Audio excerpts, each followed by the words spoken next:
শুরু করছি লেফটেন্যান্ট মেহেরাজ মির্জা গল্পের 53 নম্বর পর্বে।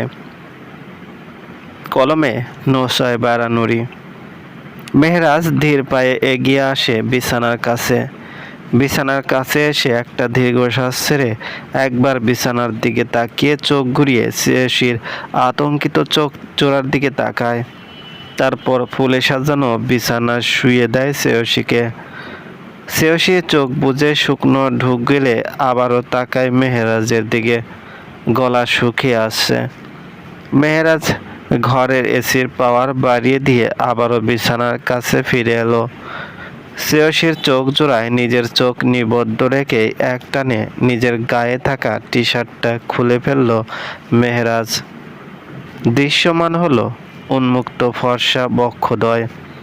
মেহেরাজকে খালি গায়ে দেখে আরও ভীত হয়ে পড়ে শ্রেয়সী। মেহেরাজ শ্রেয়সীর মুখের দিকে এবার ধীরে এগিয়ে এলো। শ্রেয়সীর ঠোঁট জোড়া তীর করে কাঁপছে। মনের কোণে আলাদা এক আতঙ্ক বাসা বেঁধেছে। শ্রেয়সী তাকায় মেহেরাজের নেশা ভরা চোখের দিকে। নিজের সর্বনাশ দেখতে পেয়েও চোখ সরাতে পারে না সেখান থেকে। মেহেরাজ শ্রেয়সীর খুব কাছে এসে যায় ক্ষণিকেই। হাতে থাকা টি শার্টটা ছুঁড়ে মারে মেঝেতে। তা দেখে কেঁপে ওঠে শ্রেয়সী। কিছু বুঝে ওঠার আগেই মেহেরাজ নিজের সম্পূর্ণ ভর ছেড়ে দেয় শ্রেয়সীর উপর। শ্রেয়সী ভয় পেয়ে যায়। কাঁপা কাঁপা গলায় বলে ওঠে, কি করছেন? শ্রেয়সী কাঁপতে থাকা কণ্ঠ মেহেরাজের কর্ণ গহ্বরে পৌঁছায় না। শ্রেয়সী কিছু বুঝে ওঠার আগেই মেহেরাজ শ্রেয়সীর কাঁপতে থাকা অধর জোড়া নিজের দখলে নিয়ে নেয়।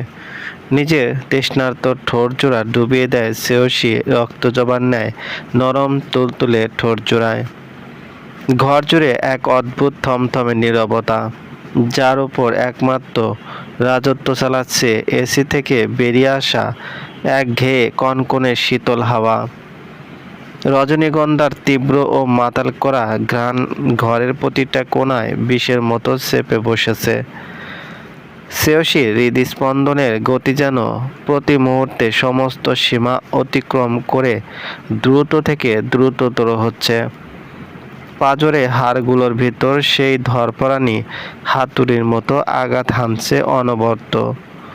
মেহেরাজের বিশাল বলিষ্ঠ দেহের কাছে শ্রেয়সীর ক্ষীণ শরীরটা এক টুকরো অবহেলী পাতার মতোই অসহায় ও থরথর করে কাঁপছে। মেহেরাজের চোখে তখন কোনো যুক্তির আলো নেই, কোনো দয়া বা মমতা রেশটুকুও নেই।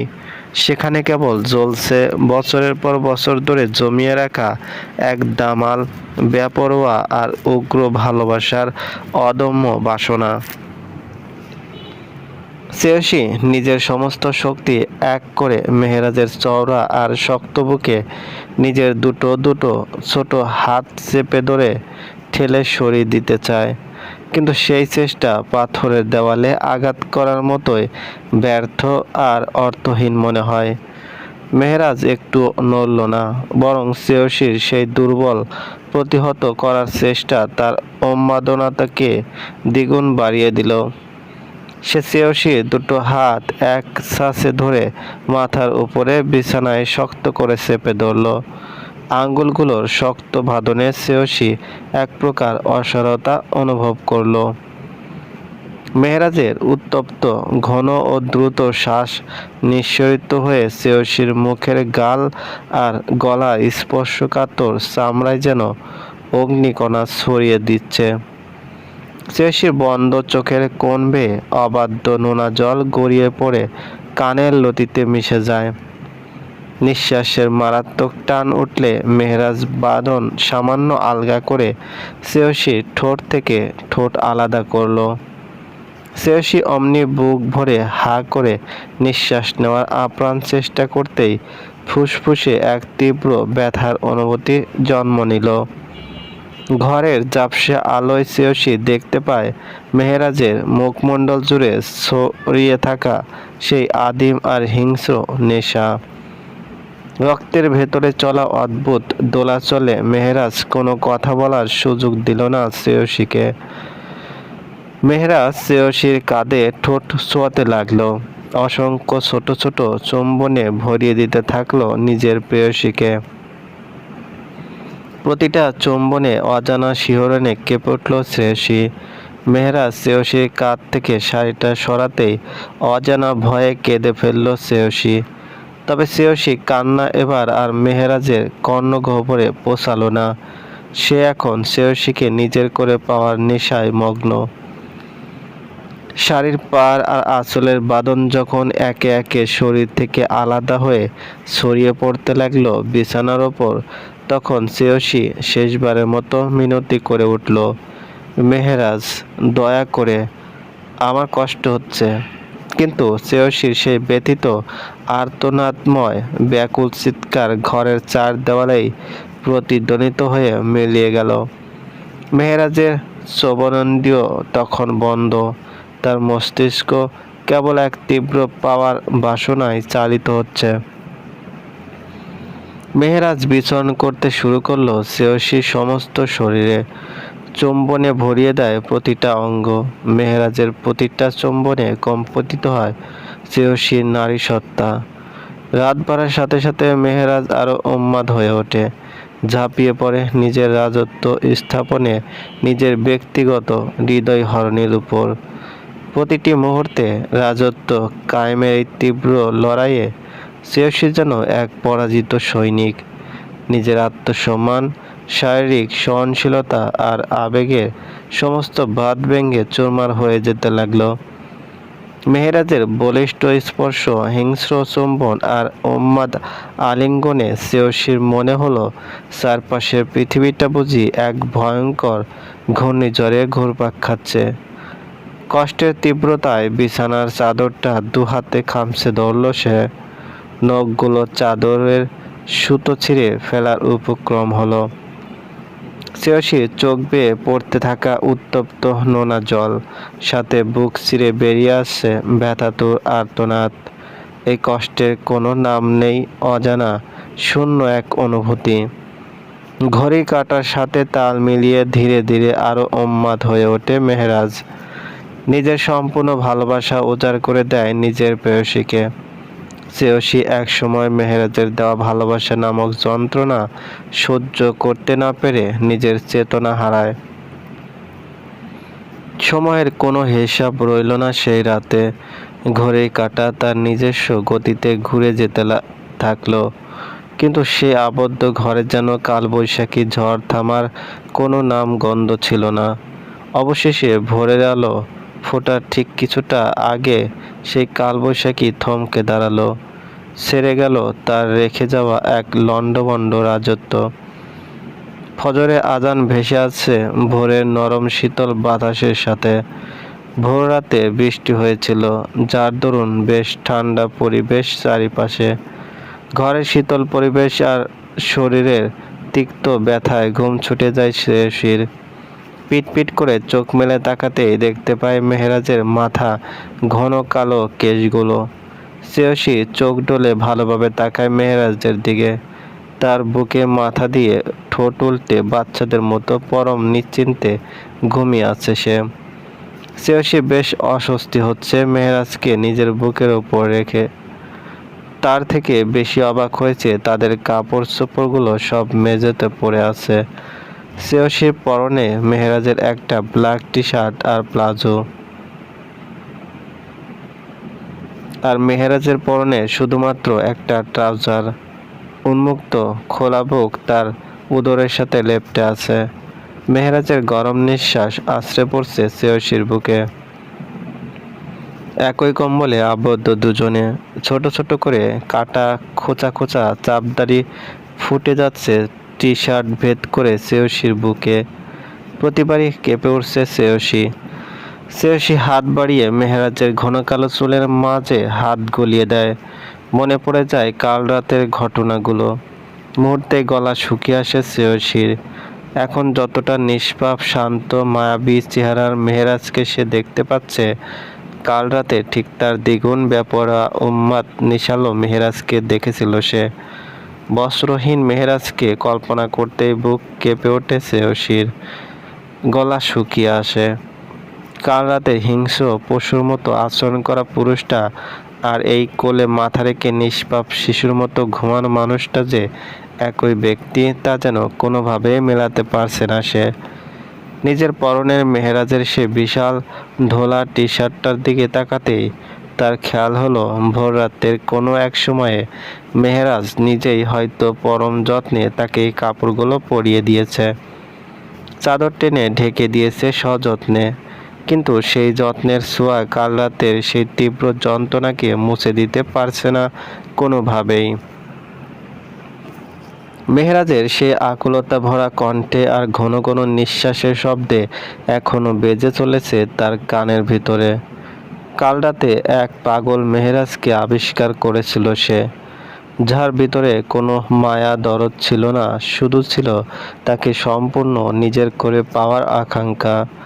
শ্রেয়সী মেহেরাজকে নিজের উপর থেকে সরাতে চাইল, তবে পারল না। সমস্ত শরীর ব্যথায় বিষিয়ে উঠল সাথে সাথে। চোখ মুখ খিচে বন্ধ করে নেয় শ্রেয়সী মুহূর্তেই। শ্রেয়সী দাঁতে দাঁত চেপে তাকায় মেহেরাজের ঘুমন্ত মুখের দিকে। কোনো সারা শব্দ নেই, শুধু খানিকক্ষণ পর পর ভারী নিঃশ্বাস আশ্রে পড়ছে তার বক্ষ দেশে। শ্রেয়সী বুক ভরে শ্বাস নেয় একবার। মেহেরাজকে সরাতে চেয়েও ব্যর্থ হয়ে আর চেষ্টা করে না। নিজের ক্লান্ত ব্যথাতুর শরীর নিয়ে আর নড়াচড়া না করে মেহেরাজের চুলে হাত বুলাতে বুলাতে আবারও তলিয়ে যায় গভীর ঘুমে। সূর্যের হালকা হলুদ আলো জানালার পর্দা ভেদ করে ঘরের ভেতরের অন্ধকারকে ধুয়ে মুছে পরিষ্কার করে দিতে শুরু করলো। মেহেরাজের চোখের পাতা ধীরে ধীরে কেঁপে উঠল। ঘুম ভাঙতেই প্রথম অনুভূতি হলো তার নিজের বুকের ওপর থাকা শ্রেয়সীর তপ্ত অস্বাভাবিক গায়ের উত্তাপ। চোখ মেলে তাকাতে মেহেরাজ দেখলো শ্রেয়সী কেমন অসাড় হয়ে পড়ে আছে। তার গাল দুটো জ্বরে একদম লাল হয়ে উঠছে, ঠোঁট দুটো শুকিয়ে কাঠ। মুহূর্তের মধ্যে কাল রাতের সব স্মৃতির পর্দা মেহেরাজের চোখের সামনে ভেসে উঠল। অনুশোচনা আর তীব্র অপরাধবোধের একটা ধারালো ছুরি যেন মেহেরাজের বুকের ভেতর আমল গেঁথে গেল। সে নিজেকে ধরে রাখতে পারেনি, নিজের ভালোবাসার তীব্রতাকে সংযত করতে না পেরে ভালোবাসার মানুষটাকে বিষম যন্ত্রণার সাগরে ভাসিয়ে দিয়েছে। নিজের ওপর চরম ঘৃণা জন্মালো মেহেরাজের। কোনো কথা না বাড়িয়ে অত্যন্ত সতর্কতার সাথে শ্রেয়সীকে দুহাতে তুলে নিল মেহেরাজ। অতি সাবধানে কোলে তুলে ওয়াশরুমে নিয়ে গেল। পুরো সময়টাতে শ্রেয়সী হালকা কেঁকিয়ে উঠলেও কোনো প্রতিবাদ করার শক্তি ছিল না তার। মেহেরাজ তাকে নিয়ে একসাথে গোসল শেষ করলো। তোয়ালে দিয়ে গায়ের প্রতিটা জলের কণা আলতো করে মুছে দিল যেন কাচের পুতুল ছুঁচ্ছে। নিজের পরনে একটা আরামদায়ক ঢোলা জামা পরালো শ্রেয়সীকে। তারপর ঘরে এনে সোজা বিছানায় শুয়ে দিল। কাল রাতে মেহেরাজ অনুধাবন করতে পেরেছিল শ্রেয়সীর শারীরিক ক্লান্তি ও অবস্থা, তাই তড়িঘড়ি করে ওয়াশরুমে থেকে বেরিয়ে ড্রয়ার গেটে ব্যথানাশক ওষুধ আর জরুরি পিল খাইয়ে দিয়ে কম্বল মুড়ি দিয়ে শুয়ে দিয়েছিল। কিন্তু সকাল গড়াতে মেহেরাজের সেই আশঙ্কাই সত্যি রূপ নিল। ওষুধের প্রভাবে শরীরে যন্ত্রণার কিছুটা উপশম হলেও গায়ের তাপমাত্রা কমল না, বরং হু হু করে বাড়িয়ে দিয়ে এক প্রবল জ্বর চেপে বসল শ্রেয়সীর ওপর। শরীরে তীব্র কাঁপুনির সাথে তেজালো জ্বরে মেয়েটা যেন একেবারে নিস্তেজ হয়ে পড়ে রইল বিছানায়। সকাল 10:55, সোফায় বসে আছে মেহেরাজ, তুহিন আর ইভান। মেহেরাজের সম্পূর্ণ মনোযোগ হাতে থাকা মোবাইলে। কিছু একটা করছে সে, তবে তা বোঝার উপায় নেই। চোখ মুখ অসম্ভব শান্ত দেখে বোঝার উপায় নেই তার মনে কি চলছে। মেহেরাজের অন্য পাশের সোফায় বসে টিভিতে ক্রিকেট ম্যাচ খেলা দেখছে তুহিন আর ইভান। ইভান মনোযোগ দিয়ে খেলা দেখলেও তুহিন তা পারছে না। কোনো মতে স্থির হয়ে বসতে পারছে না সে। চোখজোড়া বারবার মিলিকে খুঁজে যাচ্ছে। তুহিনের এই ছটফটানি আর ঘন ঘন দরজার দিকে তাকানো মেহেরাজের চোখ এড়িয়ে যাওয়ার কথা নয়, কিন্তু মেহেরাজের মাথার ভিতরে তখন নিজের অপরাধবোধ আর ঘরের ভিতরে অসুস্থ মেয়েটার চিন্তায় ঘুরপাক খাচ্ছিল। বাহ্যিকভাবে তাকে শান্ত ও গম্ভীর দেখালেও ভেতরের অস্থিরতা সে চরম দক্ষতায় চেপে রেখেছিল। মেহরাজ মোবাইলটা পকেটে রেখে নীরব থেকে কেবল পরিস্থিতির গতি প্রকৃতি পর্যবেক্ষণ করে যাচ্ছিল। বেশ কিছুক্ষণ পর রান্নাঘর থেকে বেরিয়ে আসে তুহা, হাতে একটা খাবারের প্লেট, পরোটা আর মুরগির মাংস আর ভাজি। তুহা সোজা সোফায় বসে কাছে এসে দাঁড়ায়, তারপর মেহরাজের দিকে প্লেটটা বাড়িয়ে দিয়ে বলে, মেহু, এই নে ধর। মেহরাজ মোবাইলটা পকেটে পুরে তুহার মুখের দিকে একবার তাকায়, তারপর তুহার হাত থেকে প্লেটটা নিয়ে সোফা থেকে উঠে নিজের ঘরে চলে যায় সোজা। ঘরে ঢুকে ভিতর থেকে দরজা বন্ধ করে দিয়ে এগিয়ে আসে বিছানার দিকে।